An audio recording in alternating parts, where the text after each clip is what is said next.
Assalamualaikum warahmatullahi wabarakatuh. Waalaikumsalam warahmatullahi wabarakatuh. Selamat pagi semuanya, ya. Salam sejahtera bagi kita semua. Semoga dalam keadaan sehat selalu, ya, baik di tempat saya maupun di tempat bapak-bapak, ibu-ibu. Oke, kepada yang terhormat Bapak Wakil Direktur 1 Politani, Pak Harmailis, yang sudah menyempatkan waktu untuk membuka acara ini. Kemudian kepada yang terhormat Kepala P3M Pak Alfizar, terima kasih juga telah mendukung program publikasi di Politani dengan bentuk kegiatan webinar ini. Kemudian juga kolega saya, ya, Pak Dr. Edi Syafri, yang termasuk editor in chief, ya, JHST Jurnal, yang sebagai moderator di webinar ini. Salam hangat semuanya. Kemudian juga seluruh sivitas akademika Politani Payakumbuh, ya, selamat bertemu kembali. Kemudian juga para peserta dari luar Politani Payakumbuh juga selamat bergabung. Semoga kita dalam keadaan sehat selalu di masa pandemi ini.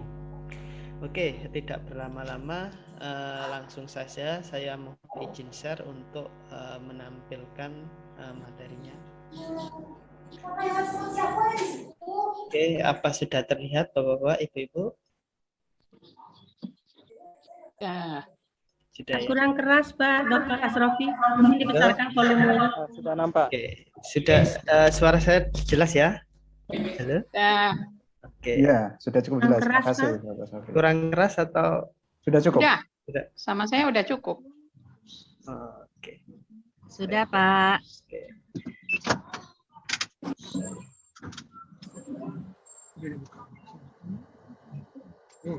Oke, ya. Oke, terima kasih atas waktunya telah diberikan kepada saya untuk memaparkan materi. Dalam hal ini saya diminta untuk menyampaikan strategi praktis, ya, publikasi ilmiah pada jurnal internasional bereputasi. Nah, bereputasi itu kan ada bereputasi tinggi, sedang, dan rendah, ya. Kalau menurut saya, kalau yang kita bicarakan ini bereputasi tinggi, ya, ya minimal Q3 ke atas, ya, Q3, Q2, Q1. Yang utamanya itu terindeks Scopus, ya, atau WOS. Ya. Oke, lanjut. Ya, ini sekedar pengenalan, ya, Bapak-bapak, Ibu-ibu. Kalau ada pepatah itu tak kenal maka tak sayang, mungkin ada sebagian juga yang sudah mengenal saya, ya. Yang tadi dijelaskan sudah sama Pak Edi. Untuk lebih lengkapnya bisa searching saja di Google, ketik saja nama saya, nanti muncul Google Scholar, Publication, dan profil lainnya. Oke, ini di research guide saya, bisa diikuti Bapak-bapak, Ibu-ibu. Bagi yang mempunyai research guide, saya sarankan untuk dosen maupun peneliti harus punya research guide, ya, karena ini seperti media sosial para peneliti. Jadi kita bisa bertukar pikiran di sini, kemudian tanya, ya, menjawab, ya, seperti layaknya Facebook lah sama Instagram, komen ataupun yang lain sebagainya.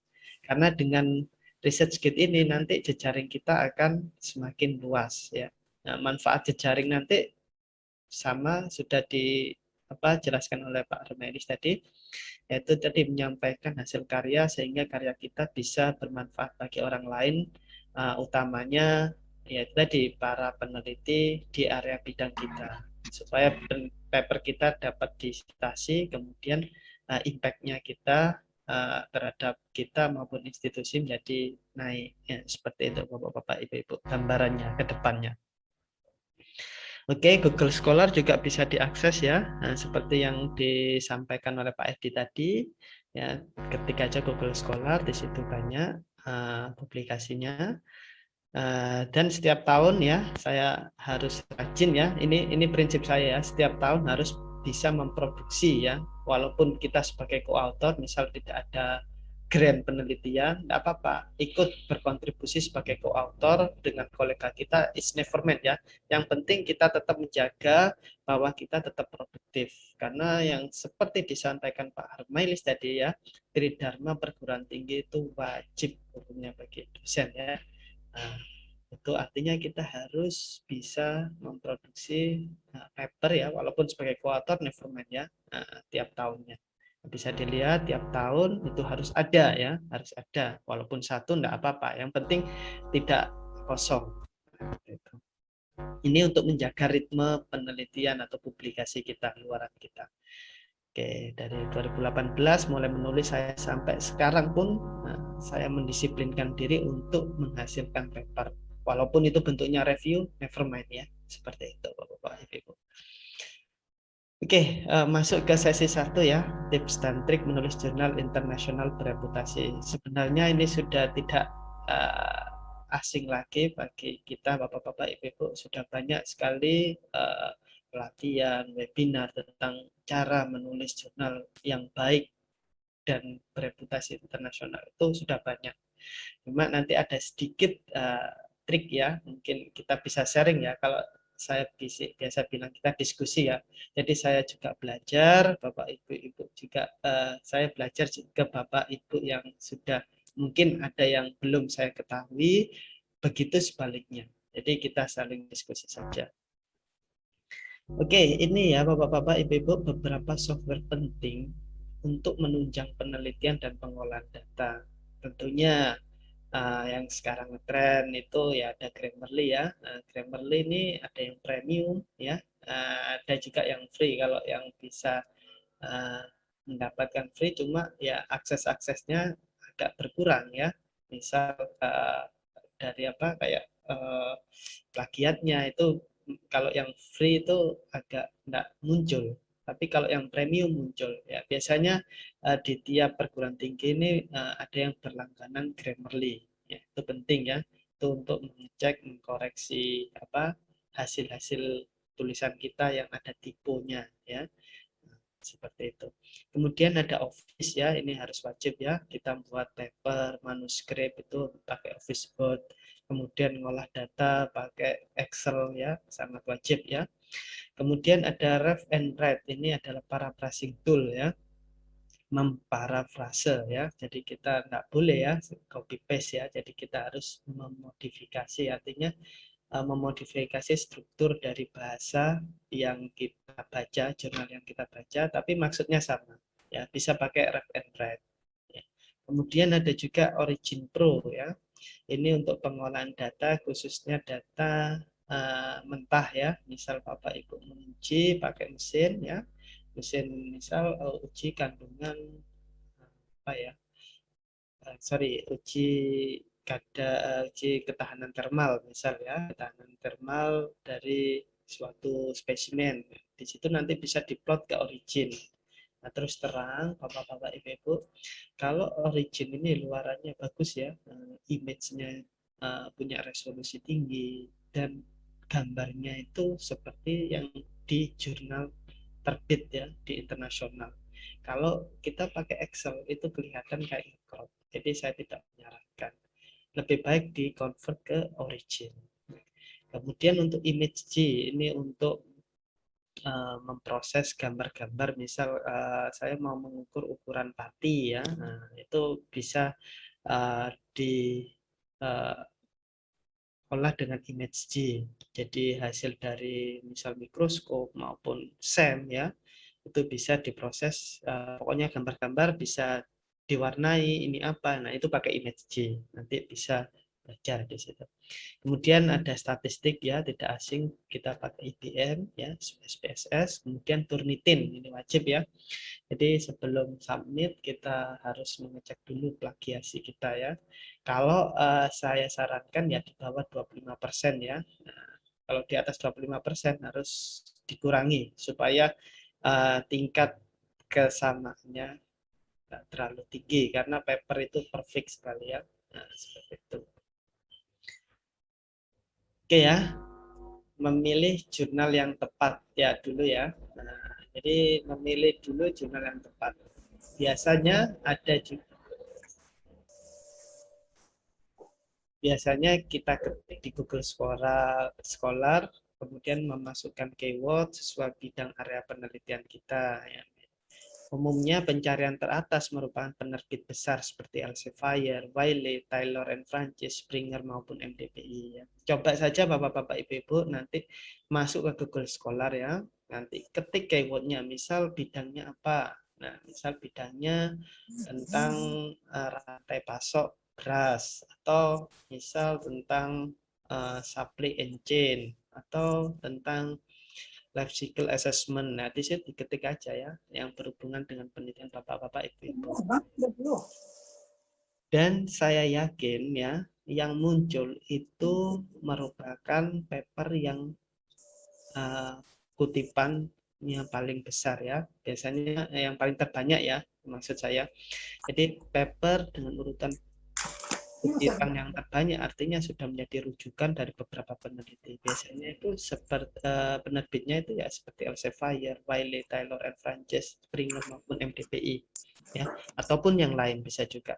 Di Google Scholar itu ya random ya Bapak Ibu, tergantung database-nya. Semakin database-nya besar ya, otomatis kemunculan paper itu semakin besar. Makanya kayak Elsevier, Wiley, Taylor and Francis itu merupakan penerbit besar dengan database yang besar. Nah, otomatis aksesnya itu besar di situ ya. Ibarat kalau kita mengetik itu ya lebih muncul ya. Kalau Elsevier, Wiley, Taylor and Francis. Ibarat kalau saya ibaratkan begini Bapak Ibu. Elsevier, Wiley, Taylor and Francis, Springer ini seperti lapak ya. Lapak atau toko ya, tapi toko modern ya di tengah kota. Nah, ibarat tengah kota kan menjadi incaran banyak para pembeli ya. Nah, seperti daripada lapak yang ada di jalan perbatasan yang sepi, nggak ada peminat. Nah, seperti itu ya gambarannya ya. Jadi kalau kita ingin nanti menjual karya kita, ya kita tempatkan di mana? Apakah di jalan yang sepi tadi, nah, yang tidak ada orang yang membeli, atau di tempat toko yang besar tadi. Nah, padahal barangnya kan sama yang tadi, ya. Barangnya sama, tinggal menjualnya saja sama. Mau submit di mana? Nah, apakah submit di tempat biasa yang jalan,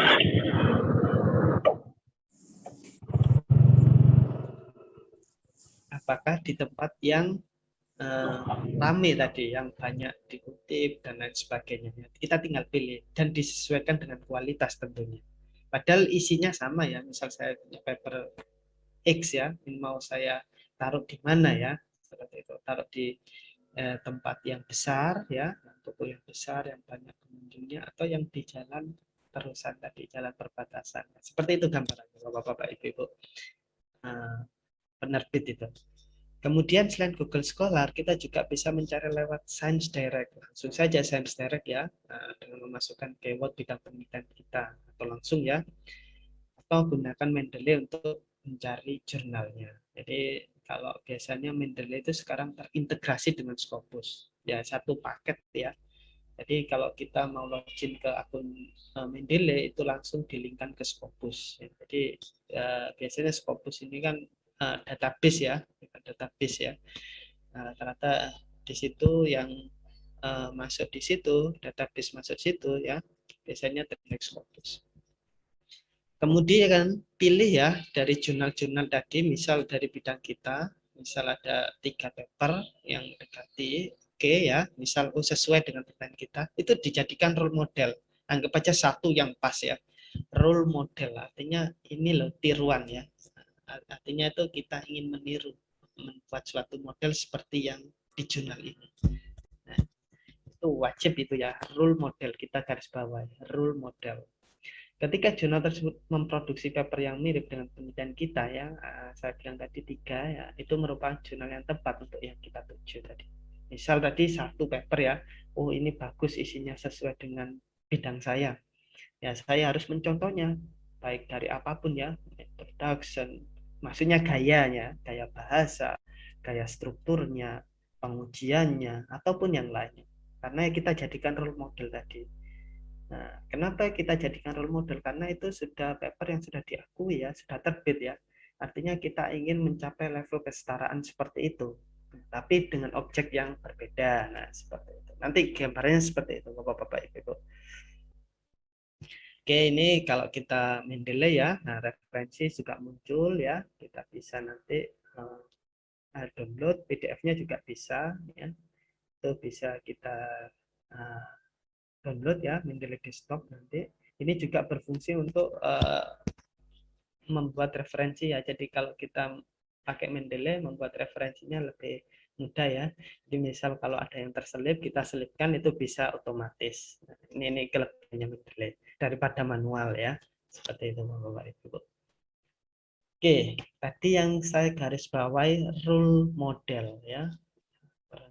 Itu tadi contoh ya, contoh satu paper tadi.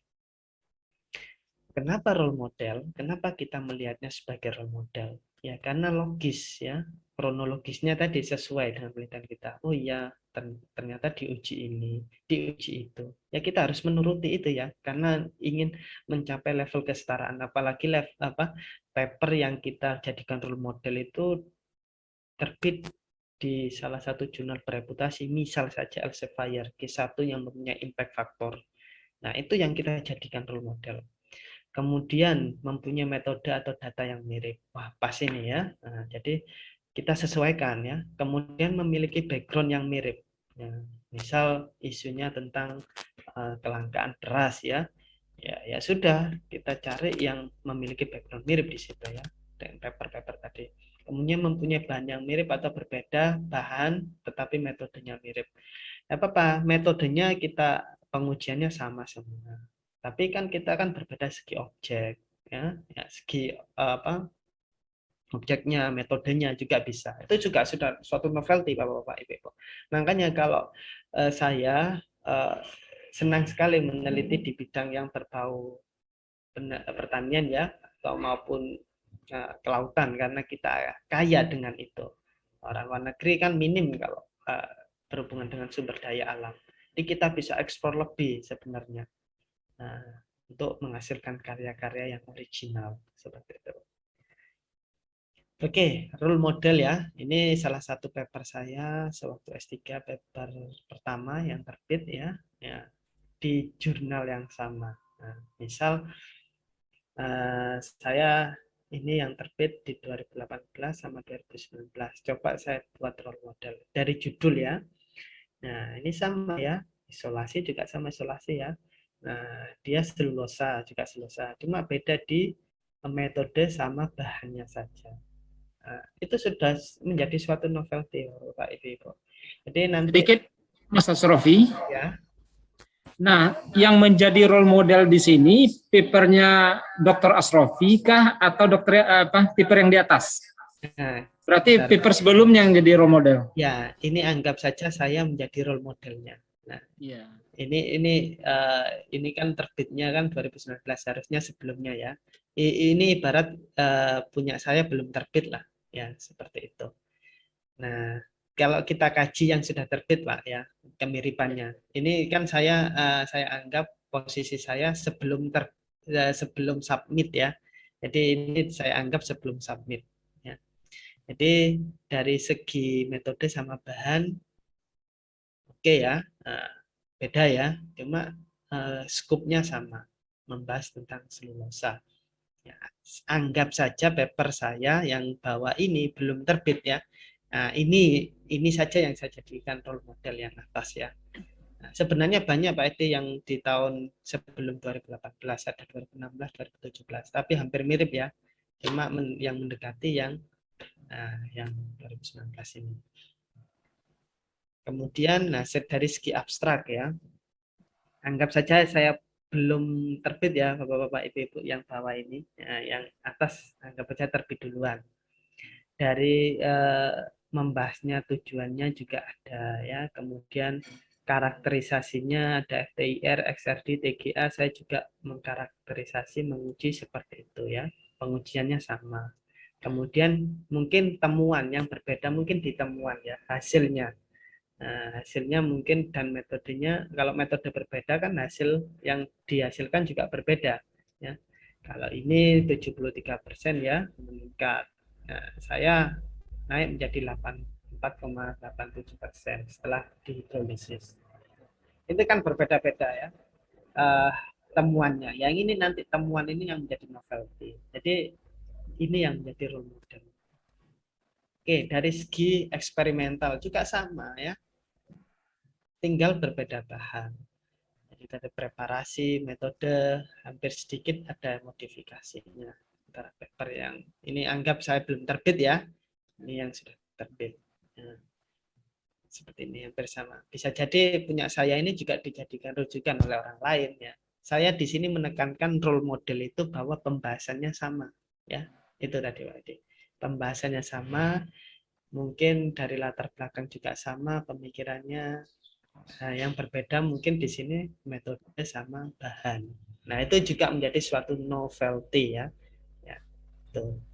Makanya saya tadi bilang kalau kita kaya akan pertanian seharusnya bisa menghasilkan beberapa paper yang berkualitas karena punya sumber daya yang lebih ya dibanding luar negeri seperti itu.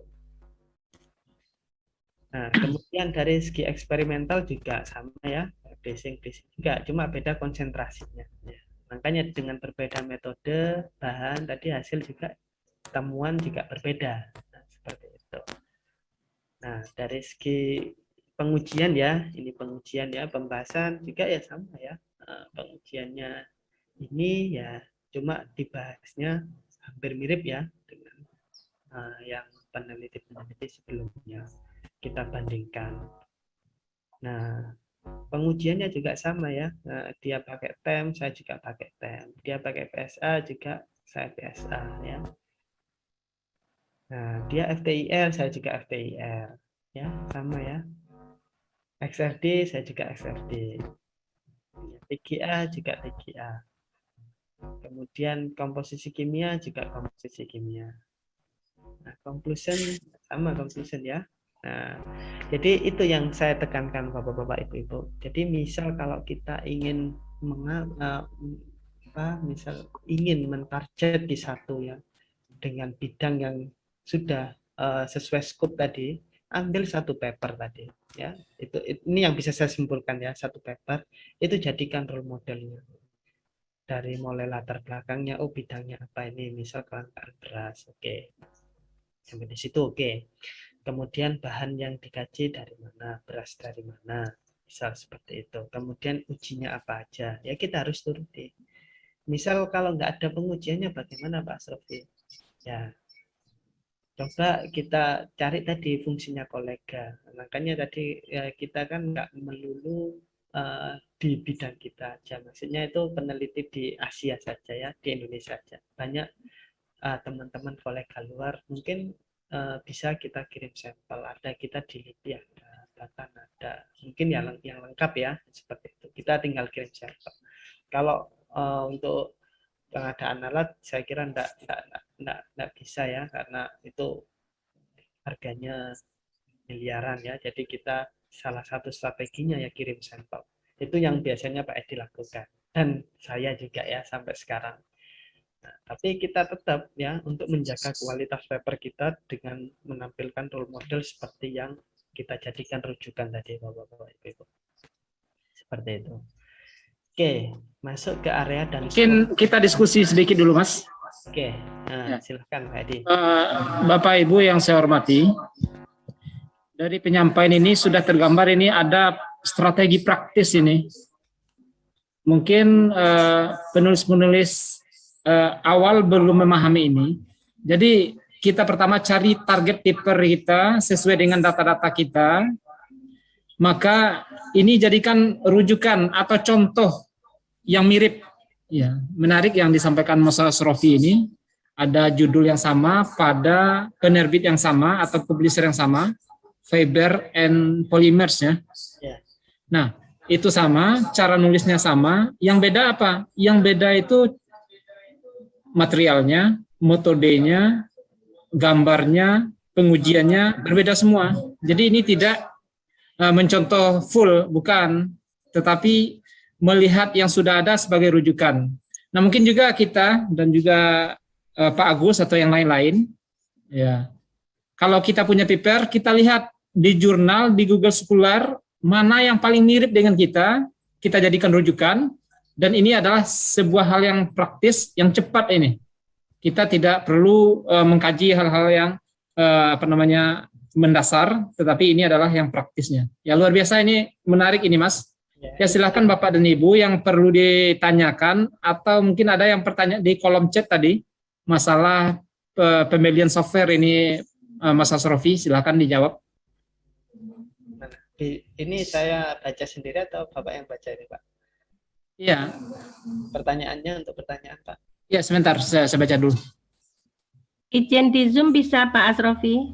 Ya langsung Bapak Ibu menanyakan lagi nggak apa-apa. Tapi kalau nggak sempat nanti kita bacakan. Ya silakan Ibu. Saya scroll ini Mas yang saya cari. Ini bagaimana ya teknik pembayaran software untuk berlangganan. Ya ini ya. Ya sepengetahuan saya Bapak-bapak Ibu-ibu di sini ya, umumnya kalau yang berlangganan itu institusi ya Bapak-bapak Ibu-ibu. Misal di tempat saya ya. Misal kalau Turnitin itu enggak semuanya untuk dosennya, tapi ada kapasitasnya ya. Biasanya kapasitasnya 250 peserta. Nah, seperti itu. Itu nanti kalau misal anggarannya ada ya ditambah lagi kuotanya. Sama seperti Zoom ya. Zoom itu berlangganan kalau dia di 250 peserta ya. Kalau selama 250 peserta itu tidak terpenuhi, kita masih bisa menggunakan yang unlimited. Tapi kalau 250 itu dipakai bersamaan, kita masuk 251 sudah kita masuk ke basicnya. Jadi kuota ya mainnya Bapak-bapak Ibu-ibu. Dan yang berlangganan umumnya institusi. Seperti itu, Ibu. Baik software maupun ya software ya utamanya seperti itu. Yang saya ketahui, kita juga berlangganan ada Enago juga berlangganan. Kemudian Grammarly juga berlangganan. Cuma semua ada kuotanya. Nah, kuota ini tergantung institusi yang berlangganan. Seperti itu, Bapak-bapak Ibu. Dan nanti kalau login itu biasanya pakai email institusi untuk membedakan tadi. Dr. Asrofi, suaranya kurang jelas dari kawan-kawan yang lain. Ya, silakan agak dekat mic-nya. Suaranya sudah jelas Pak Edi ini. Sudah ya? Halo? Sudah ya. Halo, sudah. Jadi yang menjadi garis bawah di sini yang berlangganan adalah institusi, Bapak Ibu-ibu. Ya, di tempat institusi Bapak-bapak Ibu-ibu perlu berlangganan. Cuma berlangganan ini kan ada kuotanya ya. Misal kalau dosennya anggap aja 100 ya, kita berlangganan misal 150 ya boleh ya, masih sisa 50 mungkin buat tempat lain, ibarat kayak tendik dan sebagainya. Kemudian yang menjadi garis bawah di sini ya, berlangganan ini yaitu tadi harus pakai email dari institusi. Ya kalau dengan pakai email institusi itu akan terdeteksi bahwa ini institusinya ini yang sudah berlangganan. Itu saja Bapak Ibu. Jadi memang dari institusi yang berlangganan. Kita tinggal user saja pengguna. Seperti itu. Itu dari saya. Edi. Ini ada pertanyaan ini, role model apakah tidak masuk ke plagiat? Nah, bagaimana membedakan ini, Mas? Role model itu modelnya saja ya. Jadi ibarat TGA ya, pengujiannya ya. Jadi pengujiannya TGA. Bukan bahasanya ya, Bapak-bapak Ibu-ibu, tapi model yang disajikan. Yang disajikan. Saya garis bawah yang disajikan. Bukan kalimatnya ya. Yang disajikan. Misal di sini nyajikan SEM, XRD, tensile strength, FTIR, TGA, ya kita harus seperti itu. Misal kalau ada tambahan lain pengujian ya silahkan ya untuk memperkuat data, tujuannya seperti itu. Karena kita masuk di ruang skop yang sama ya. Ingat kalau plagiat itu intinya 3 kata berurutan Bapak Ibu. Ya, nanti saya tunjukkan teknik paraphrasing juga ya yang selama ini saya lakukan. Jadi gimana cara menghindari plagiat ya, seperti itu. Itu Pak Edi. Jadi ini yang role model ini sajiannya ya, hidangannya. Cuma saya hidangan kan oke lah, hidangan itu kan piringnya sama ya. Tapi kan menunya beda. Nah, itu yang saya maksud Pak Edi. Itu Bu Sri Handayani. Ya, ada juga yang bertanya ini, berapa halaman per hari kita bisa membaca cepat paper supaya bisa dapat ide yang bagus ini, bisa cari novelty-nya. Nah, ini biasanya skimming ya, Bapak-bapak, Ibu-ibu. Nah, kalau misal sudah expert ya, artinya sudah sering membaca, biasanya skimming itu sudah ketemu novelty-nya. Dan novelty ini bisa ditemukan di introduction 2 paragraf terakhir. Itu nanti yang habis ini saya jelaskan. Introduction 2 paragraf terakhir. Itu garis bawah ya, itu ada novelty. Apa yang dilakukan di situ. Kemudian kenapa kok bisa muncul seperti itu? Pasti dia menemukan knowledge gap ya. Knowledge gap itu penelitian yang belum dilakukan. Nah, itu nanti bisa Bapak Ibu tiru ya. Nah, cara penyajiannya ya tadi, role modelnya. Itu yang saya bilang tadi. Untuk berapa paper per hari? Kalau saya biasanya ya gini Bu ya, kalau dulu oke lah saya print ya, karena masih sekolah ya. Tapi kalau sekarang saya mengikuti via ResearchGate, Bapak Ibu.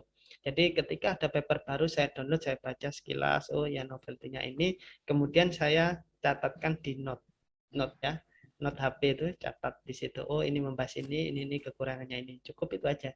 Nanti dari beberapa yang kita baca baru kita simpulkan untuk dibuat paper lagi. Kalau perharinya ya saya biasanya 2 sampai 3 paper ya Bu ya, tergantung mood ya, seperti itu. Tapi intens ya seperti itu, 2 sampai 3. Biasanya saya mengikuti via ResearchGate itu tiap hari itu ada beberapa yang muncul. Karena kalau ResearchGate kan kolega-kolega di bidang kita yang baru menerbitkan sesuatu, penelitiannya masih hangat ya, tahunnya terbaru, mungkin 5 tahun terakhir, nah kita bisa membuat rujukan di ResearchGate tersebut. Tapi kalau kita mau cari sendiri lewat Google Scholar, it's never meant ya, nggak apa-apa, banyak cara. Cuma untuk berapa hari ya, kalau saya pribadi ya 2 sampai 3 hari tergantung mood ya. Kadang 1 kalau moodnya nggak bagus. Itu Ibu. Oke, terima kasih Pak Asrofi. Jadi kita lanjutkan.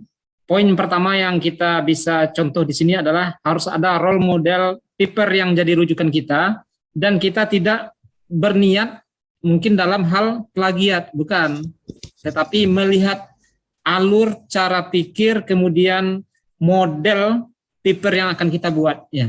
Seperti itu, silakan dilanjutkan materi selanjutnya Mas. Oke, terima kasih Pak Edi. Oke, area dan scope jurnal ini yang menjadi penting Bapak-bapak Ibu-ibu. Jadi kalau kita sudah punya paper yang sudah siap tapi salah submit scope-nya, itu langsung reject. Biasanya yang menjadi pertimbangan utama editor itu scope-nya ya. Nah, kalau scope nggak sesuai scope, dia reject langsung. Apapun itu belum melihat isinya ya. Dari scope saja kalau sudah nggak sesuai langsung reject, apalagi di top Q1, Q2 ya, yaitu rejection rate-nya tinggi ya. Seperti itu. Jadi ini penting ya. Jadi perlu kalau kita dianggap saja saya milih Q1 ya, food hydrocolloid yang mempunyai impact factor 9,147. Di sini ada main area of interest ya. Nah, mungkin kalau di jurnal-jurnal yang bereputasi tinggi, Q1, Q2 ya, yang penerbitnya Elsevier, Wiley, Springer, itu pasti dia mengerucut Bapak Ibu. Mengerucut itu spesifik ya, bukan misal kalau biasanya kalau kita melihat di Q3, Q4 itu masih umum, engineering umum, kemudian sosial umum, jadi campur-campur ya, jadi gaduh-gaduh nanti ya. Kalau misal masuk ke kayak yang ya tidak semua Q3 ya, nah, Q4 ya seperti itu kan campur-campur itu papernya. Jadi kalau orang mau merujuk itu ya sepi ya. Tapi kalau sudah satu spesifik, misal food hydrocolloid, nah ini ada areanya sudah ya, dijelaskan per subnya. Jadi jelas di situ, Bapak-bapak Ibu. Kalau tidak ada, misal kata mikrostruktur, nah, kalau tidak ada kata tekstur, interact, film forming, properties di paper kita, ya alamat ya, gitu. Jadi usahakan main area ini ya ada salah satu kata yang kita bawa di paper kita nanti buat baik itu di abstrak, pendahuluan sampai conclusion nanti ya. Harus ada main area of interest ini. Itu yang menjadi skopnya. Tapi kalau sedang tidak ada ya sudah ya, alamat ya. Nah, kalau mau masuk Q3 rata-rata dan Q4 ya campur-campur ya. Ya, bisa jadi. Tapi saya yakin kalau Bapak Ibu masuk sini, ya, potensi untuk dikutip itu sangat besar. Ya, saya beri contoh Pak Edi ya, sudah papernya jos semua ya. Udah kutipannya tinggi ya. Jadi satu paper walaupun kita dikutip orang yang nggak kita kenal, itu namanya impact ya. Outcome-nya ya. Jadi kalau kita misal di akreditasi ngejar outcome-nya itu lebih cepat ya. Ini di tempat yang toko bagus tadi, Elsevier kan toko bagus ya, timbang toko yang di jalanan tadi. Seperti itu. Nah, karbohidrat ya, ada juga Q1 ya, kita ini nanti tergantung skop Bapak Ibu-ibu ya. Ini saya milih Elsevier aja ya, bisa nanti Springer juga bisa, Wiley, Taylor and Francis ya. Boleh ya, nggak harus Elsevier ya. Nah, dan usahakan yang punya IF ya. Kalau IF ini tandanya perbandingan antara kutipan sama publikasi ya. Jadi jumlah publikasi, kalau nggak salah ya, mohon dikoreksi Bapak-Bapak Ibu. Jadi jumlah kutipan dari setiap papernya itu dibagi dengan total publikasi ya, total paper yang terbit. Nah, kalau di tempat yang bagus, tadi kutipannya tinggi, publikasinya selektif banget, sedikit, jadi kan impact-nya tinggi ya. Jadi satu paper bisa dikutip 10-an ya. Makanya rankingnya 3 sampai 88. Nah, berbeda dengan yang Q3, Q4 itu sampai setahun nggak ada yang ngutip Bapak Ibu. Saya pernah masuk salah satu Q3, waduh ini kok nggak naik-naik nanti jadinya seperti itu. Ya, kalau saya yakin Ibu sesuai role model itu submit aja ke Q1 ya. Jangan khawatir. Mending langsung ada info reject. Kalau biasanya penerbit besar itu langsung ngasih keputusan ya, reject atau di receive. Atau direvisi dulu baru diterima. Maksudnya diterima untuk direview ya, dilanjutkan proses selanjutnya. Atau di reject langsung. Ya, mending seperti itu ya.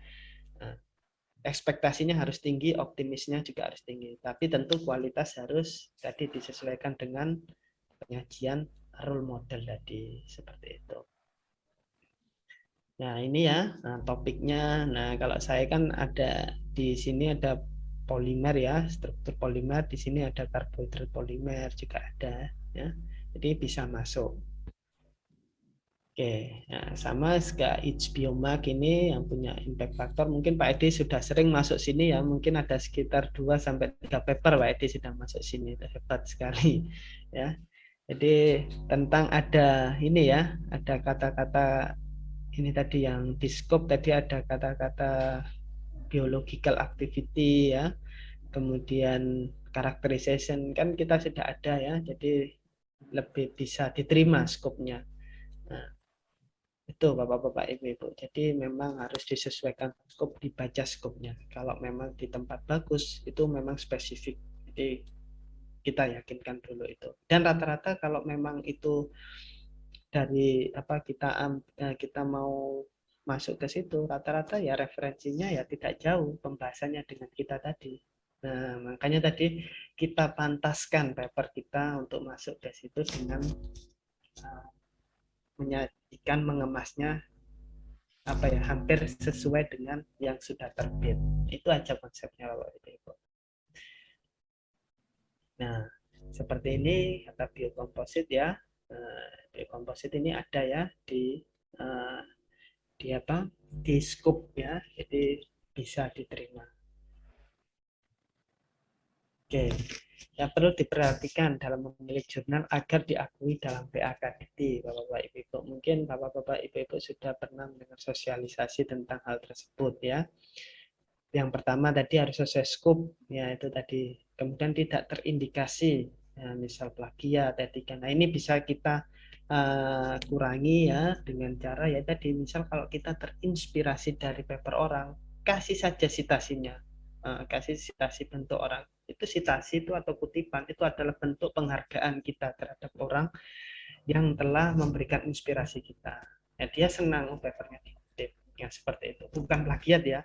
Nah, kalau plagiat itu copy paste ya, tapi kan kita mereparase ya. Bisa kalimat pasif, kalimat aktif kita jadikan pasif, tapi maksud sama ya, seperti itu. Nah, kemudian juga bukan bagian dari tesis ya. Nah, makanya Pak Edi ini buat lagi yang baru penelitian supaya agar bisa naik cepat fungsionalnya. Suaranya Mas Asrofi, suaranya nggak fokus mic-nya. Oke, gini sudah Pak ya? Sudah. Sorry. Kemudian tidak terbit dalam edisi khusus atau conference book ya. Biasanya ada special issue ya, kayak key engineering materials itu walaupun terindeks Q3 itu ternyata dia kategorinya bukan jurnal tapi book ya. Nah, buku ini nggak diakui biasanya. Kemudian usahakan karya ilmiah terbit setelah S3 ada artikel historinya ya Bapak-Bapak Ibu-Ibu. Ini menghindari jurnal predator. Rata-rata jurnal predator itu tidak ada artikel historinya. Jadi nggak tahu perjalanan paper tersebut submitnya kapan, revisinya kapan, diterima kapan, terbitnya kapan. Itu nggak ada kalau yang abal-abal ya, yang predator. Tapi kalau yang penerbit bagus, ya walaupun Q3 tapi ada artikel historinya itu pasti ya Bapak-Bapak Ibu-Ibu. Mending seperti itu, karena itu menunjukkan prosesnya. Itu mungkin ada di aturan PAK Dikti.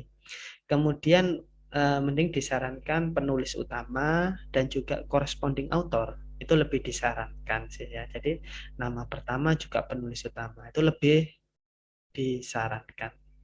Kualitas jurnal tidak diragukan ya, tidak discontinue ya. Kalau ini kan termasuk predator kalau yang discontinue itu.